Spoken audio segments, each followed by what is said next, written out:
যেমন জগন্নাথপুরীতে একটা বয়স্ক বিধবা মহিলা ছিল, তিনি রোজ জগন্নাথকে দর্শন করতে যেতেন এবং জগন্নাথকে তিনি পুত্রভাবে দেখতেন, বাৎসল্য রসের ভক্ত প্রাপ্ত হইলেন।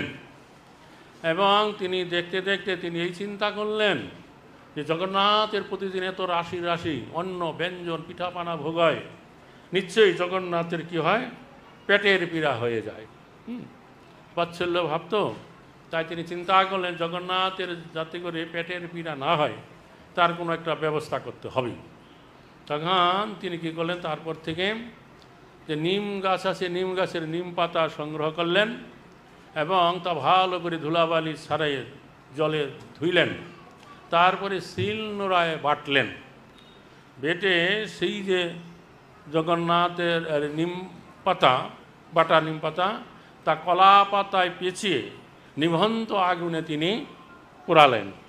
তারপরে কৌটায় ভর্তি করে কাপড়ের আঁচলে গুজে লুকে তিনি মন্দিরে নিয়ে গেলেন।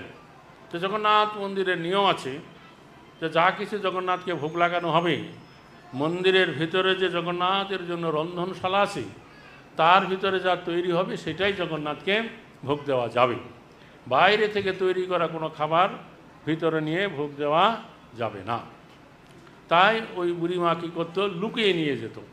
তো এইভাবে এবং জগন্নাথের কাছে গিয়ে তা খুলে হাতে দিয়ে বলতেন এই জগন্নাথ খা, আর জগন্নাথ তাই খেয়ে নিতেন। তারপরে একদিন ধরা পড়ে গেলেন, যেন ওখানে যে মেন গেট দিয়ে সিংহদ্বারে যে প্রহরীরা আছে তারা যখন চেক করছিলেন, তারা বলছে এই বুড়িমা তোমার এখানে উঁচু দেখা যাচ্ছে, এখানে কী গোজা আছে? তখন তারা বের করে দেখলো যেন একটা কৌটো আছে।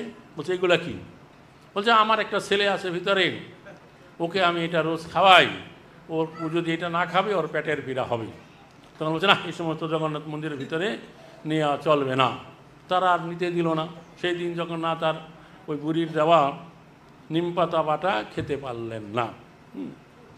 তখন রাত্রে জগন্নাথকে না, জগন্নাথ রাজার, জগন্নাথের প্রধান সেবক হচ্ছে উৎকল দেশের রাজা, তাকে স্বপ্নে দেখা দিয়া বললেন যে দেখো আমার একটা বুড়া মা আছে, সে রোজ আমার জন্য কি করে নিম পাতা বেটে আগুনে পুড়িয়ে আমাকে এনে খাওয়ায়।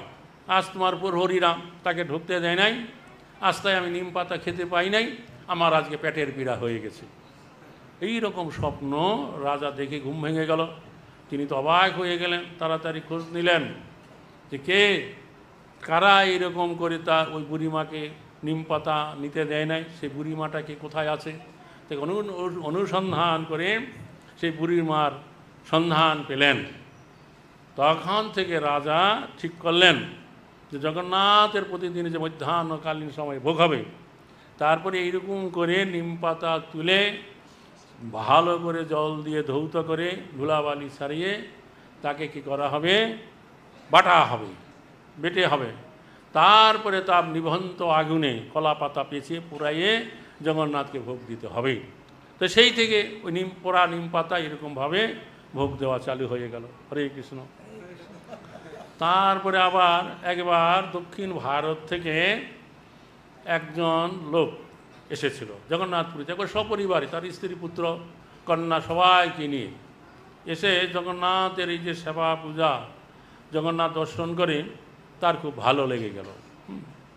তখন তিনি ঠিক করলেন যে না, আর দেশে ফিরে যাব না, এখন থেকে নীলাচল ধামেই থাকব, আর জগন্নাথকে রোজ তাহলে আমি দর্শন করতে পারব। কিন্তু তার কোনো একটা জীবিকা নির্বাহ করতে হবে, তো তার স্ত্রী আছে, পুত্র আছে, কন্যা আছে, সবার এই যে সাংসারিক খরচ এটা আসবে কোথার থেকে।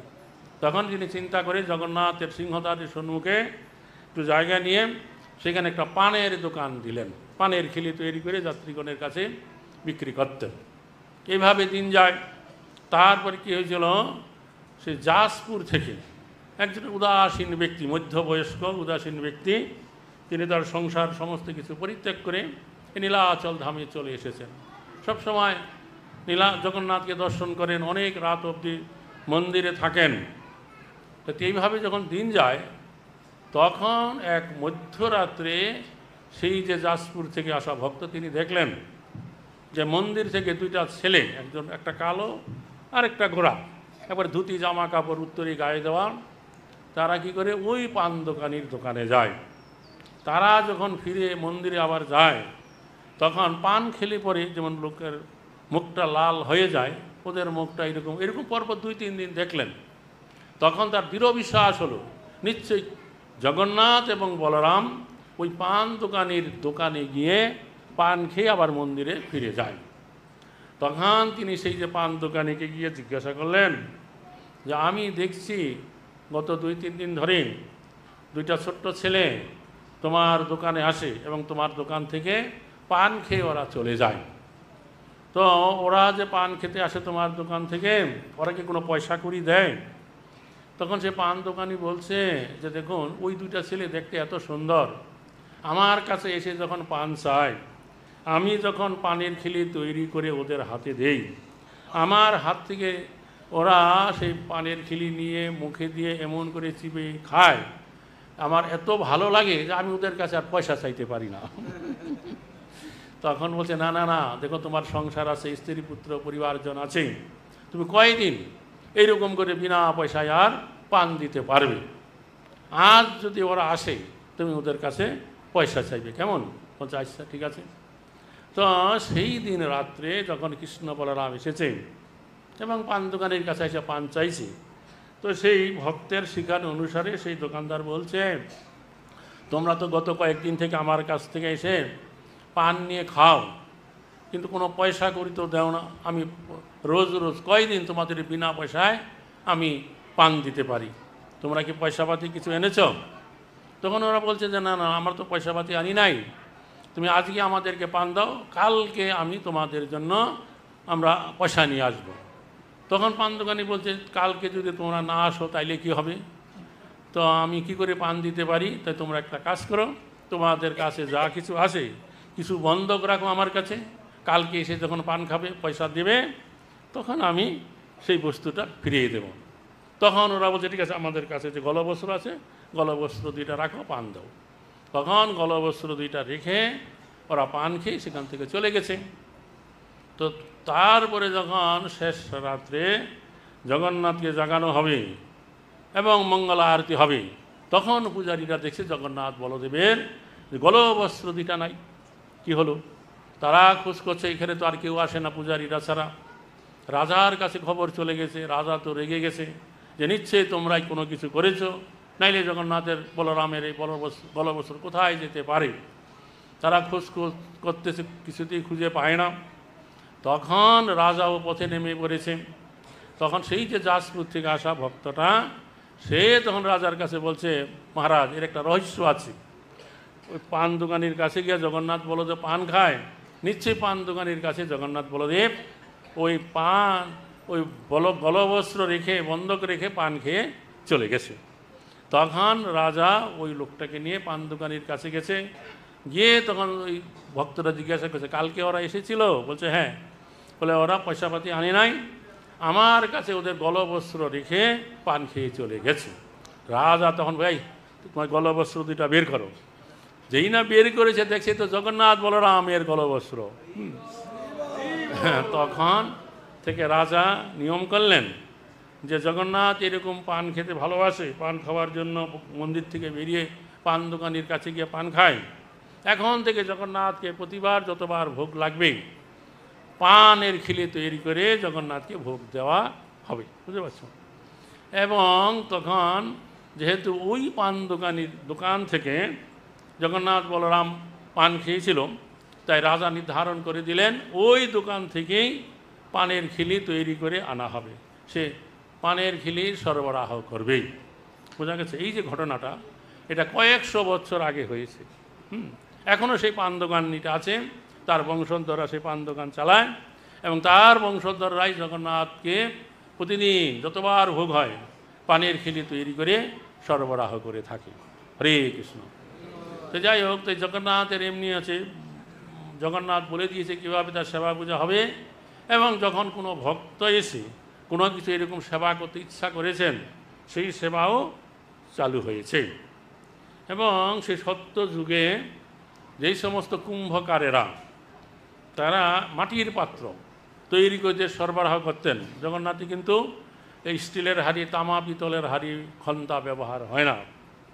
সেখানে এই কুম্ভকারেরা হাঁড়ি তৈরি করে লরিকে লরি হাঁড়ি বিভিন্ন সাইজের মন্দিরে সরবরাহ করে রন্ধনশালায়। তাই দিয়ে জগন্নাথের রন্ধন কার্য হয়, এবং রন্ধন হয়ে গেলে সেই হাঁড়ি আর পুনরায় ব্যবহার হয় না, বাতিল হয়ে যায়, বুঝতে পারছেন। তারপরে যেই সত্যযুগে যেই কুম্ভকারেরা এটা সরবরাহ করতো, তাদের বংশধররাই সারা বছর এই মাটির পাত্র তৈরি করে খুব দেয় আর সরবরাহ করে। তারপরে এই জগন্নাথের এই যে রন্ধনশালায় রন্ধন হয়, এটা কোনো কাঠ, কয়লা বা ইলেকট্রিকের রান্নায় হবে না, এটা কাঠের জ্বালানি, বন থেকে তুলে আনা কাঠ কেটে শুকানো হবে, সেই কাঠ দিয়েই রন্ধন হবে। সেই যে রন্ধন হবে সে একটা অদ্ভুত ব্যাপার। সেখানে সেখানে দুইটা কুয়া আছে, সেই কুয়া দুইটাকে বলা হয় গঙ্গা এবং যমুনা।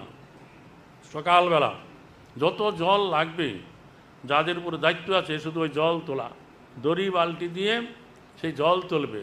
এই যে এখন ইলেকট্রিক আছে, টুলু পাম্প আছে, সুইচ টিপলে জল উঠে যাবে, তার কিন্তু ব্যবহার হবে না। সেই নিজে হাতে ধরে বালতি ফেলে জল তুলতে থাকবে, সেই জল দিয়ে জগন্নাথের রন্ধন কার্য চলবে সারা বছর প্রতিদিন।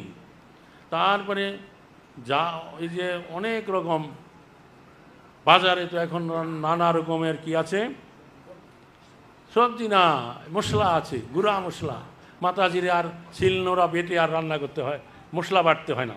কিন্তু জগন্নাথ মন্দিরে তা হবে না। 40 জন লোক আছে সেখানে প্রতিদিন, যে ধনে মরি আরও অন্যান্য যা কিছু তারা বাটনা বাটবে। সেই সত্যযুগের শিলনোড়া বড় বড়, ভিতরে 10 টাকা টিকিট দিয়ে গিয়ে দেখতে পারবেন, সেই গিয়ে শিলনোড়ায় তারা বাটে। 40 জন লোক, তাদের দায়িত্ব হচ্ছে বাটনা বেটে চলে যাবে।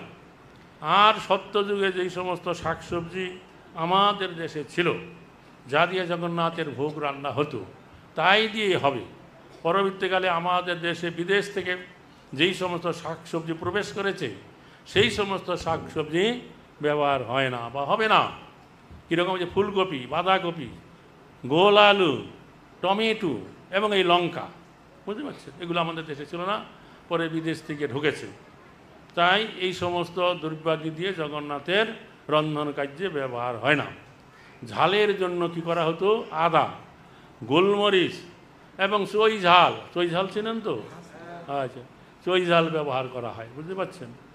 তবে এখন বর্তমানে যেহেতু জগন্নাথের রান্না তেলে হয় না, ঘিয়ের দ্বারা রান্না হয়, তাই ওই আনন্দবাজারে কি করা হয়, যেহেতু যাদের ঘিয়ের রান্না খাওয়ার অভ্যাস নাই, তাদের ঘিয়ের রান্না খেলে পেটে অম্বল হয়ে যায়, ভালো করে যাতে হজম হতে পারে, যেন কাঁচা লঙ্কা ওই প্রসাদের সাথে বেটে খেতে পারে, এটা অনুমোদন করা হয়েছে। কিন্তু রন্ধন কার্যের সময় শুকনা লঙ্কা হোক বা কাঁচা লঙ্কা হোক, তা ব্যবহার চলে না। আর এই যে রন্ধন হবে, সেটা কি হবে, যে চাল, তারপরে ডাল আলাদা আলাদা করায় আলাদা আলাদা পাত্রে দেওয়া হবে, শাকসবজি এবং অন্যান্য যত দ্রব্যাদি, তো একবারে সেই দ্রব্য দিবে এবং পরিমাণ মতন জল দেওয়া হবে এবং হলুদ, লবণ, মশলা যা কিছু দেবে একবারে দিয়ে দিবে। তারপরে পরপর 7টা হাঁড়ি চাপানো হবে, বুঝতে পারছেন, এবং নিচে ওই কাঠের জ্বালানো হবে, বুঝতে পারছেন। এই যে 7টা হাঁড়ি একটার পর আরেকটা, তো সাধারণত আমরা কি বুঝতে পারি, যে নিচের হাঁড়িটাতে আগুনের তাপটা বেশি লাগে, নিচের হাঁড়িটা আগে রান্না হওয়া দরকার, কিন্তু ওখানে তা হয় না। ওখানে 7টা হাঁড়ির মধ্যে উপরের হাঁড়িটা রান্না আগে হবে, উপরের হাঁড়িটা আগে নামবে, তারপরেরটা এরকম করে সর্বশেষে নিচের হাঁড়িটা রন্ধন হবে, বুঝতে পারছেন। এরকম অদ্ভুত ব্যাপার, যার কোনো বৈজ্ঞানিক ব্যাখ্যা আজ পর্যন্ত কেউ দিতে পারে না। হরে কৃষ্ণ। তারপরে ওইখানে এরকম একটা ব্যাপার আছে, এই যে প্রতিদিন সন্ধ্যাবেলা কী করা হয়, যে অনেকগুলো পতাকা 2 জন লোক নিযুক্ত করা আছে, ওরা পিঠে কোমরে সেই পতাকাগুলো বেঁধে, এটা বানর যেমন করে গাছের উপরে উঠে যায়, এরকম তাড়াতাড়ি উপরে উঠে যায়। আপনারা সন্ধ্যাবেলা গেলে দেখতে পাবেন, জগন্নাথ মন্দিরের উত্তর প্রান্তে যেখানে মহাপ্রভুর পাদপদ্ম আছে, সেখানে বসে বা দাঁড়ায় দেখবেন সন্ধ্যা 6টার দিকে দুইটা লোক তত্তর করে উপরে উঠে গেল। উপরে উঠে গিয়ে সেই পতাকা, আগের দিন যে পতাকাটা বাঁধা হয়েছিল সেটা খুলবে, এবং আজকে যেটা নতুনটা নিয়ে গেছে ওইটা খুলে ওই পতাকাটা বেঁধে দেবে, বুঝতে পারছেন? আর আগের দিনেরটা নামাই নিয়ে আসবে, আর আজকে যেটা নিয়ে গেল ওইটা বেঁধে দিবে। তবে এই যে পতাকাটা উড়বে কোন দিকে, যেই দিক থেকে বাতাসটা আসছে তার উল্টা দিকে পতাকাটা উড়বে, ওটা কিন্তু তা নয়। যেই দিক থেকে বাতাসে আসছে সেই দিকে পতাকাটা উড়বে, এরকম কোনো বৈজ্ঞানিক ব্যাখ্যা নাই। আর এত বড় মন্দির 215 ফুট না 20 ফুট উঁচু, সূর্য পূর্ব দিকে উঠে তারপরে মধ্য গগনে যায়, তারপর পশ্চিম দিকে অস্ত যাবে। এই মন্দিরের ছায়া যে কোথায় পড়ে কেউ কোনো দিন খুঁজে পায় না, বুঝতে পারছেন? এরকম এরকম অনেক কিছু অদ্ভুত আছে। আর মন্দিরের উপর দিয়ে কোনো পাখি, বিমান কখনো উড়ে যায় না। এরকম এরকম অদ্ভুত অদ্ভুত ব্যাপার আছে। আর জগন্নাথের এই যে এত রাশি রাশি অন্ন ব্যঞ্জন এবং শাকসবজি যা রান্না হচ্ছে, কোনো দিন কী হবে না, কোনো যত যাত্রী আসে, ইন্দ্রদ্যুম্ন রাজার নিয়ম ছিল যত যাত্রী আসবে সবাই যেন এই জগন্নাথ মন্দিরের প্রসাদ এখানে প্রাপ্ত হতে পারে, কেউ যেন জগন্নাথের প্রসাদ থেকে বঞ্চিত না হয়। আর এই জগন্নাথের আনন্দবাজার নাম কেন? এখানে কোনো জাতি ধর্মের জাতির বিচার নাই। যে কোনো বর্ণের লোক মন্দিরে প্রবেশ করবে, তারা সেখানে এক পন্থীতে বসে ওই জগন্নাথের প্রসাদ নিয়ে ভোজন করবে। সেখানে কোনো উচ্ছিষ্টের কোনো বিচার নাই, যে একজন কলা পাতা পেতে প্রসাদ পেয়ে গেল, ওই পাতাটা সেখান থেকে ফলাবেন, আরেকজন এসে সেই পাতায় অন্য ব্যঞ্জন নিয়ে ভোজন করবেন। এখানে ব্রাহ্মণ ক্ষত্রিয় বৈশ্য শূদ্র কোনো বিচার নাই, বিচার করলে অপরাধ হয়ে যাবে। হরে কৃষ্ণ। তো এইরকমভাবে জগন্নাথের এই যে সেবা পূজা, এটা সত্যযুগ থেকে চলে আসছে, বুঝতে পারছেন? এবং ওখানে নিয়ম আছে, যারা আমাদের দেশে যারা সবর জাতি, সবর মানে যারা অস্পৃশ্য বা দলিত জাতি আছে, বা যাদেরকে মহাত্মা গান্ধী নাম দিয়ে গেছে হরিজন, তারা ওই মন্দিরে প্রবেশ করতে পারবে না। আর যারা অহিন্দু যারা, এবং যারা ভারতবর্ষের বাইরে থেকে সমুদ্র অপার থেকে যারা আসবে, বিদেশি লোক, তাদেরও মন্দিরে প্রবেশ করবার কোনো অধিকার নাই। কিন্তু জগন্নাথের এই যে স্নানযাত্রার 15 দিন পরে, 17 দিন পরে যে রথযাত্রা উৎসব যেই দিন হবে, যেই দিন জগন্নাথ স্বয়ং সিংহাসন ছেড়ে রথে আরোহণ করে গুন্ডিচা মন্দিরে যাত্রা করবেন, সেই দিন আর এরকম কোনো বাজবিচার থাকবে না। যে কোনো লোক যে কোনো অবস্থায় জগন্নাথকে দর্শন করতে পারবেন, আর জগন্নাথকে দর্শন করে প্রণাম জানাতে পারবেন, জগন্নাথের স্তবস্তুতি করতে পারবেন। আর জগন্নাথ গুন্ডিচা মন্দিরে যাওয়ার মাঝপথে একটা জায়গা আছে যেটাকে বলা হয় বলগণ্ডি। সেখানে জগন্নাথের রথরা কিছুক্ষণের জন্য দাঁড়াবে। চৈতন্য চরিতামৃত গ্রন্থে উল্লেখ করা আছে, সেই সময় যত পূজারী পাণ্ডা আছে, যত উৎকলবাসী লোক আছে, যত যাত্রী যারা বিভিন্ন দেশ থেকে এসছেন, যে কোনো লোক জগন্নাথের জন্য সে কী করতে পারে, ভোগ লাগাতে পারে। এই সময়ে যত রকমের ফল আছে, মিষ্টি দ্রব্য আছে, চৈতন্য চরিতামৃত গ্রন্থে যত রকমের ফল আছে তার নাম পর্যন্ত উল্লেখ করে দেওয়া আছে। তা নিয়ে কি করতে পারেন, যে কোনো লোক ওই পূজারি পাণ্ডা ধরে ভোগ লাগাইতে হবে না, সে নিজেই হাতে করে পাত্রে করে বা কলা পাতায় করে তুলসী পাতা দিয়ে জগন্নাথের উদ্দেশ্যে ভোগ দিতে পারেন। জগন্নাথের রথের উপরে ডাইনে বায়ে সম্মুখে পিছনে বা উদ্যানে যে যেখানে জায়গা পায় সেখানেই জগন্নাথকে এরকমভাবে ভোগ দিতে পারেন। কি উচ্চ জাতি নিচ জাতি দেশি বিদেশি কোনো বিচার নেই। আর যে যা লাগাবে জগন্নাথ তাই গ্রহণ করে থাকেন। তাই করবে মানন্দে। এবার এই যে জগন্নাথের এই রথযাত্রাটা কি, এটা হচ্ছে যে জগন্নাথ বলদেব সুভদ্রা 3 ভাই বোন, তারা দ্বারকা থেকে বৃন্দাবনে যাচ্ছেন। কি জন্য? ব্রজবাসীগণকে আনন্দ দিতে। ব্রজবাসীরা দুঃখিত আছে। কেন দুঃখিত আছে? কারণ কৃষ্ণ এবং বলরাম বাল্যকালে তাদের সঙ্গে ছিলেন, বহুবিধ লীলাবিলাস করে তাদেরকে আনন্দ প্রদান করেছেন। সেই কৃষ্ণ বলরাম যখন কি করেছিল, প্রথমেই বৃন্দাবন থেকে মথুরায় চলে গেলেন। তারপরে মথুরার থেকে দ্বারকায় চলে গেলেন। তো ব্রজবাসীরা কিছুতেই এই কৃষ্ণকে ভুলতে পারছেন না, এবং ব্রজবাসীরা কৃষ্ণের বিরহে বিরহিত আছে। তো এইটা ওই দ্বারকাবাসী ভক্তরা একটা অস্বস্তির অবস্থায় থাকেন, কারণ ব্রজবাসীরা যেমন কৃষ্ণের কথা চিন্তা করে, সেই দ্বারকাবাসী ভক্তরা তারাও দেখলেন যে কৃষ্ণ সবসময় ব্রজবাসীগণের কথা চিন্তা করে। তারা তখন ভাবলেন যে ব্রজবাসীরা যদি ব্রজবাসীদেরকে যদি কোনোরকমভাবে সান্ত্বনা দিয়ে কৃষ্ণের কথা ভুলিয়ে দেওয়া যেত, তাহলে কৃষ্ণ ব্রজবাসীদের কথা ভুলে স্বচ্ছন্দে আমাদের সাথে বিহার করতে পারত। তাদের ধারণা হলো যেহেতু ব্রজবাসীরা কৃষ্ণকে ভুলতে পারে না, তাই কৃষ্ণ সবসময় ব্রজবাসীগণের কথা চিন্তা করে। তো একবার মথুরায় থাকার সময় কৃষ্ণ কী করেছিলেন, তার প্রিয় পার্শ্ব যাদবগণের মধ্যে শ্রেষ্ঠ ভক্ত কে উদ্ধবকে পাঠিয়েছিলেন বৃন্দাবনে ব্রজবাসীগণকে সান্ত্বনা দেওয়ার জন্য।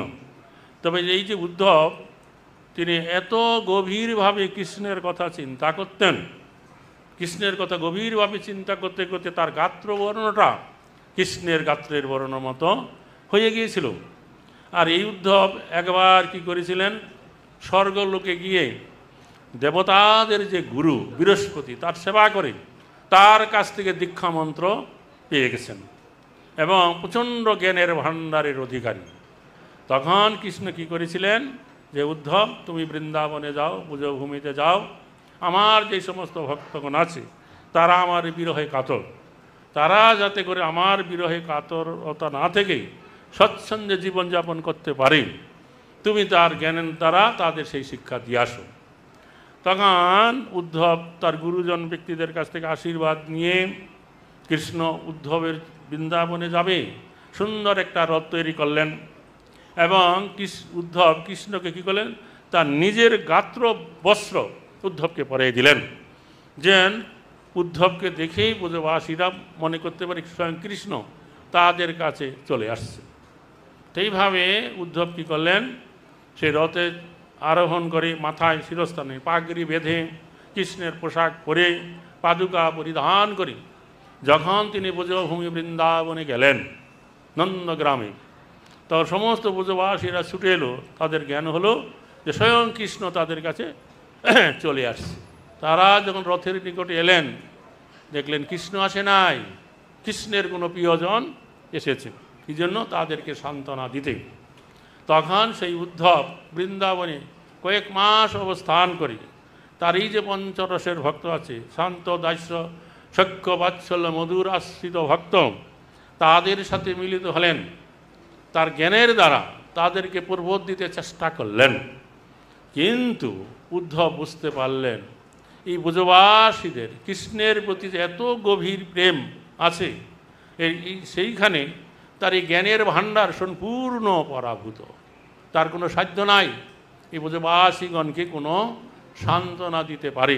তিনি বুঝতে পারলেন এই ব্রজবাসীগণকে সান্ত্বনা দিতে হলে এই কৃষ্ণকেই একবার এই ব্রজভূমি বৃন্দাবনে আসতে হবে।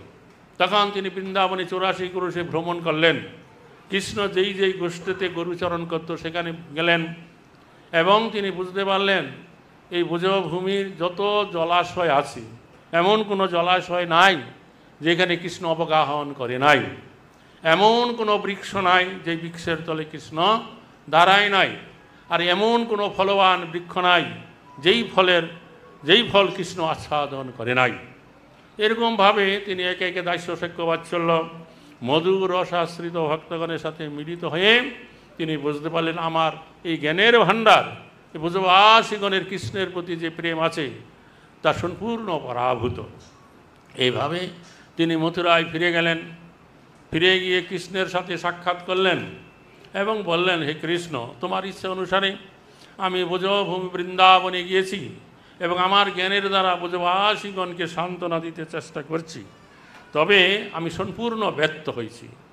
সে ব্রজবাসীগণের তোমার প্রতি যে প্রেম আছে, প্রীতি আছে, ভালোবাসা আছে, তার কাছে আমার এই যে জ্ঞানের ভাণ্ডার এটা সম্পূর্ণ পরাভূত।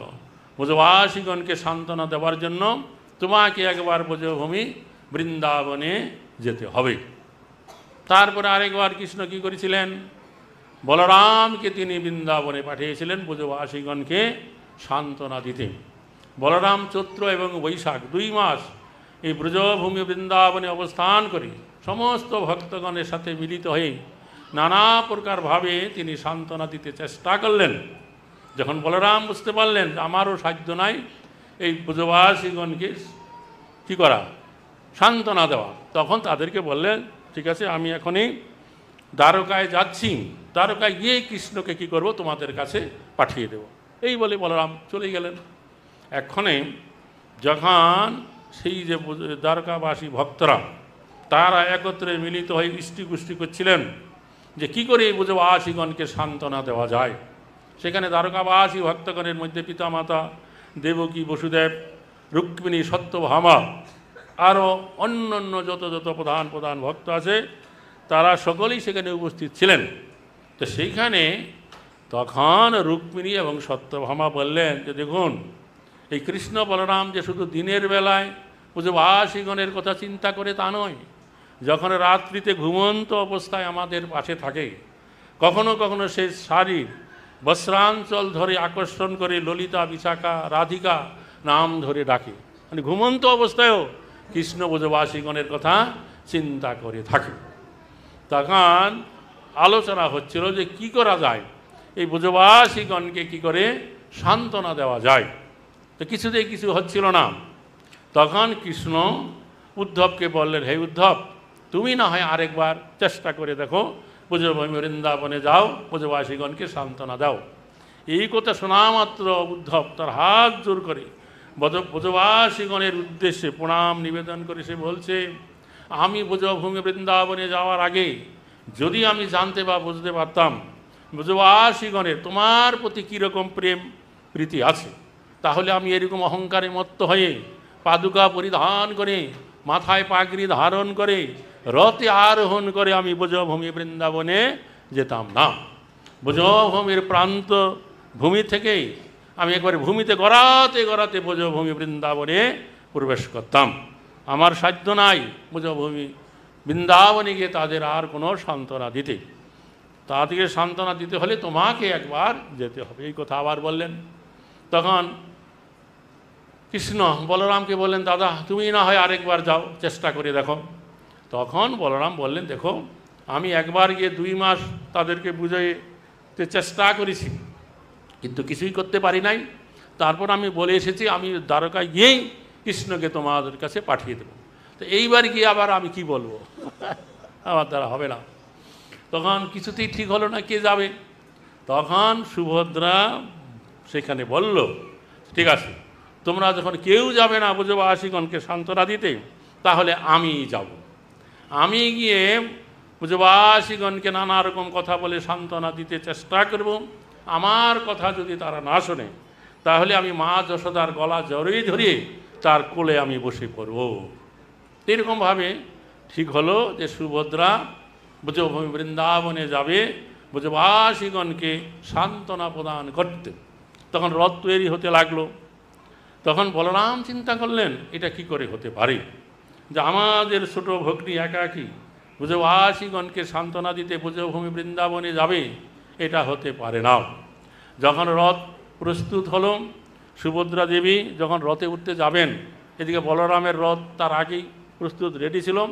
বলরাম কী করলেন, সুভদ্রা ওঠার আগেই সেই নিজের রথে গিয়ে আরোহণ করলেন। সুভদ্রার রথ চলতে চলতে তাকে প্রোটেকশন দিতে দিতে বলরাম আগে চলতে লাগলো, তারপরে সুভদ্রার রথ চলতে লাগলো।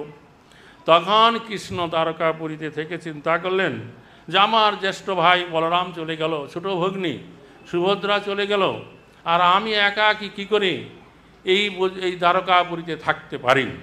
তখন কি করলো, তিনি ব্রজবাসীগণের ভাবনায় এমনভাবে বিভাবিত হলেন যেন মদিরা পান করলে পরে লোক যেরকম করে টলয়মান হয়, সেই রকম ব্রজবাসীগণের ভাবে বিভাবিত হয়ে একেবারে টলতে টলতে দ্বারকাপুরী থেকে বেরিয়ে এলেন। রথ আগেই প্রস্তুত হলো, সেই রথে গিয়ে তিনি আরোহণ করলেন। এইভাবে বলরামের রথ, সুভদ্রা রথ এবং জগন্নাথের রথ চলতে লাগলো। তো জগন্নাথপুরী যে রথযাত্রা, এটাই হচ্ছে নিগুড় রহস্য। যে কৃষ্ণ, বলরাম, সুভদ্রা তারা দ্বারকা থেকে বৃন্দাবনে যাচ্ছেন ব্রজবাসী ভক্তগণকে আনন্দ প্রদান করবার জন্য। বোঝা গেল? তো চৈতন্য চরিতামৃত গ্রন্থে কৃষ্ণদাস কবিরাজ গোস্বামী আরেকটা নিগুড় রহস্য এই রথযাত্রার উদ্ঘাটন করেছেন, যেটা এই চৈতন্য চরিতামৃত গ্রন্থের আগে কেউ জানতো না। সেটা হচ্ছে কি, যে একবার সূর্যগ্রহণ হচ্ছিল, খুব বড় সূর্যগ্রহণ। তো আমাদের প্রাচীনকাল থেকে ভারতবর্ষে এরকম একটা নিয়ম আছে, যখন সূর্যগ্রহণ হয় তখন কুরুক্ষেত্রে একটা সূর্যকুণ্ড আছে। বহু লোকেরা সেই সূর্যকুণ্ডে গিয়ে অবস্থান করে। এই সূর্যগ্রহণ যখন হয়ে যায় তখন সেই সূর্যকুণ্ডে তারা স্নান করে। তা সেইবার যখন এইরকম সূর্যগ্রহণ হবে, তখন কি হলো, দ্বারকা থেকে কৃষ্ণ, বলরাম সহ সমস্ত যাদবরা তারা তখন সেই কুরুক্ষেত্রে সূর্যকুণ্ডে গিয়ে অবস্থান করছিলেন। আর এইদিকে ব্রজভূমি বৃন্দাবন থেকে নন্দ, যশোদা, সমস্ত গোপগোপীরা, রাধারানী, তার সখী মঞ্জরীরা, তারাও সেই কুরুক্ষেত্রে এসেছিলেন। তারা একদিকে শিবির করলেন, তারা একদিকে শিবির করলেন, এবং সেই সময় দ্বারকাবাসী ভক্ত এবং এই ব্রজবাসী ভক্তগণের মিলন হলো। তখন এক সময় এই রাধা এবং কৃষ্ণ একটা নির্জন স্থানে তারা মিলিত হলেন। রাধারানীর সাথে তার সখীরা ছিল, মঞ্জরীরা ছিল। তখন রাধারানী কৃষ্ণকে বললেন, হে কৃষ্ণ, দেখো তুমি সেই কৃষ্ণ, আমি সেই রাধা, এখন তোমার আমার মাঝে মিলন হলো, কিন্তু তোমার আমার মাঝে সেই যে বৃন্দাবনে যমুনার তীরে কেলি কদম্বের মূলে যে মিলন হতো, যেই আনন্দ হতো, এইখানে কিন্তু সেই আনন্দ নেই। এখানে ক্ষত্রিয় রাজাগণ আছে, হাতি ঘোড়া লোক লস্করের শব্দ, ঘর ঘর শব্দ, তো এইখানে সেই কোনো আনন্দ নেই। চলো আমরা এখান থেকে বৃন্দাবনে যাই, বৃন্দাবনে গিয়ে সেই যমুনার তীরে কদম্ব কাননে আমরা মিলিত হই, তবে আমার পূর্ণ আনন্দ হয়। এই কথা যখন রাধারানী বললেন, তখন রাধারানী সখী মঞ্জরী দাসীরা তারা কৃষ্ণের কথার কোনো উপেক্ষা না করে তারা কৃষ্ণকে ধরে তাড়াতাড়ি একটা রথে বসিয়ে দিলেন, এবং রথের রশি ধরে টানতে টানতে তারা কুরুক্ষেত্র থেকে বৃন্দাবনে নিয়ে চললেন। এটা হচ্ছে চৈতন্য চরিতামৃত গ্রন্থে কবিরাজ গোস্বামী এই রহস্য রথযাত্রার উদ্ঘাটন করেছেন। তো যাই হোক, জগন্নাথপুরীতে মহারাজ ইন্দ্রদুম্নের ভক্তিতে, রানীর ভক্তিতে জগন্নাথ সেখানে প্রকাশিত হয়েছেন, তার সেবা পূজা প্রকাশ হয়েছে। আর জগন্নাথ যেখানে সারা বছর অবস্থান করেন সেটাকে বলা হয় সেটা হচ্ছে দ্বারকা তত্ত্ব।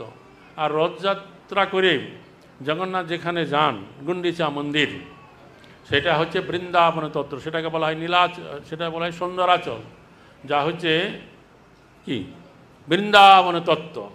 আমাদের এই যে গৌরাঙ্গ মহাপ্রভু, তিনি রাধারানীর ভাব এবং কান্তি নিয়ে আবির্ভূত হয়েছেন, গোপী ভাবে বিভাবিত।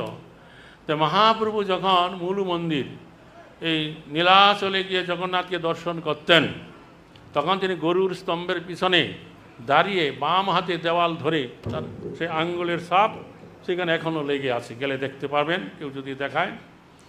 আর তখন তিনি অঝোর নয়নে কান্না করতেন, তার চোখের জলে পায়ের কাছে যে নিম্ন খাত ছিল তা ভরে যেত, কারণ তিনি যেহেতু রাধাভাবে বিভাবিত, গোপী ভাব তার জ্ঞান হতো কৃষ্ণ, এবং কী করেছে বৃন্দাবন ছেড়ে দ্বারকাপুরীতে এসে এখানে সেবা গ্রহণ করছে। তো এই জন্য তিনি কান্না করতেন। আর এই মহাপ্রভু যখন জগন্নাথকে রথযাত্রার দিন ভক্তগণের সাথে নৃত্য কীর্তন করতে করতে গুন্ডিচা মন্দিরের দিকে এগিয়ে নিয়ে যেতেন, তখন তার মনের ভাব হতো যে কৃষ্ণ লইয়া বুঝে যায় এই ভাব অন্তর, আমি কৃষ্ণকে নিয়ে বুঝে যাচ্ছি, আনন্দে তিনি নৃত্য করছেন। আর সেই গুন্ডিচা মন্দিরে গিয়ে জগন্নাথ যখন সিংহাসনে অধিষ্ঠিত হতেন, তখন মহাপ্রভু যখন জগন্নাথকে দর্শন করতেন, মূল মন্দিরে থাকার জগন্নাথ দর্শন করবার সময় তার যেরকম বিরহ হতো, নয়নের জলে নিম্ন খাত ভরে যেত, এইখানে কিন্তু তা হতো না। তিনি আনন্দে জগন্নাথকে দর্শন করতেন। তার জ্ঞান হতো যে জগন্নাথ এখন কি করেছে, বৃন্দাবন ধামে চলে এসেছে, তাই কোনো বিরহ নাই। এবং তিনি তখন কি করতেন, তার ভক্তগণকে নিয়ে আনন্দে তার গুন্ডিচা মন্দিরের পূর্ব দিকে নৃসিংহ মন্দির তার কিছুটা দূরে ইন্দ্রধুম্ন সরোবর আছে, সেখানে ভক্তগণকে নিয়ে তিনি আনন্দে সেখানে জলকেলি করতেন অনেক সময় ধরে প্রতিদিন। তারপরে তীরে উঠে এই ভিজা বস্ত্র পরিহার করে শুকনো বস্ত্র পরতেন। সেখানে আই টোটা নামক একটা বাগান আছে, টোটা শব্দের মানে উড়িয়া ভাষায় বাগান। সেখানে বসে কী করতেন, জগন্নাথের প্রসাদ আসত, সবাই সারি সারি বসে সেই আনন্দে জগন্নাথের প্রসাদ পূজন করতেন। এবং এই 8 দিন তিনি আর গম্ভীরায় গিয়ে বিশ্রাম করতেন না। গুন্ডিচা মন্দিরের চারিপাশে নারিকেলের বাগান, সুপারি বাগান আছে, সেখানেই শুয়ে তিনি বিশ্রাম করতেন। হরে কৃষ্ণ হরে কৃষ্ণ হরে কৃষ্ণ। তো যাই হোক, এইভাবে যুগ যুগ ধরে জগন্নাথের এরকম সেবা পূজা চলে আসছে, রথযাত্রা হচ্ছে। তো যাই হোক, এইভাবে এই মহাপ্রভু যখন নীলাচল ধামে থাকতেন, প্রতি বছরই তার এই 300-400 ভক্ত নীলাচলে গিয়ে জগন্নাথ দর্শন করে মহাপ্রভুর সাথে নিত্য কীর্তন করতেন। তারা 4 মাস সেই জগন্নাথ পুরীতে থাকতেন। এই জ্যৈষ্ঠ মাসে যেতেন রথযাত্রার আগে, রথযাত্রা হয়ে পরেও 4 মাস থাকতেন।